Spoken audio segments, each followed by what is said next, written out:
Mount എവറസ്റ്റിൻ്റെ 8000 metre മുകളിലേക്കുള്ള സ്ഥലം അറിയപ്പെടുന്നത് ഡെത്ത് സോൺ എന്നാണ്.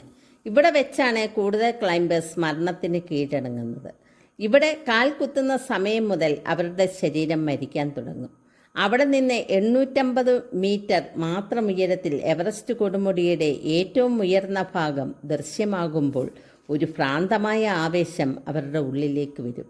അവിടെയാണെങ്കിൽ തണുപ്പ്, ഓക്സിജൻ കുറവ്, ശ്വസിക്കാൻ സിലിണ്ടർ ഉപയോഗിച്ച് വേണം ശ്വസിക്കേണ്ടത്. തണുപ്പ് കാരണം ദഹിക്കത്തില്ല ഭക്ഷണം, മസിലുകൾ വളരെ വേഗം ക്ഷീണിക്കും, അറ്റാക്ക്, സ്ട്രോക്ക് വരാനുള്ള സാധ്യതകൾ ഇവയില്ല.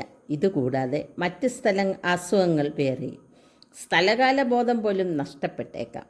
ആ ഉയരത്തിൽ അന്തരീക്ഷത്തിലെ സമ്മർദ്ദം വളരെ കുറയുമ്പോൾ ശരീരത്തിന് ദീർഘകാലം ജീവിക്കാനുള്ള ഓക്സിജൻ്റെ അളവ് തികയില്ല. അതോടൊപ്പം താപനിലയുടെ മാറ്റവും ശക്തമായ കാറ്റും എന്നിവയുടെ ഫലമായി തളർച്ച, നാഡീപ്രവർത്തനം മന്ദഗതിയിൽ, രക്തം കട്ട പിടിക്കാൻ സാധ്യത, തലചുറ്റൽ, സംവേദനം കുറയൽ, വീഴ്ച തുടങ്ങിയവ സംഭവിക്കാം. ഒരു ഗുഹയിൽ ഒരു കയറ്റക്കാരൻ്റെ മൃതദേഹം ഇരിപ്പിടത്തിൽ പോലെയാണ് കണ്ടത്. അവൻ്റെ കാൽമൊഴികളാണ് പച്ച നിറമുള്ളത്. അതുകൊണ്ട് ആ ഗുഹയെ ഗ്രീൻ ബൂട്ട്സ് എന്നാണ് വിളിക്കുന്നത്.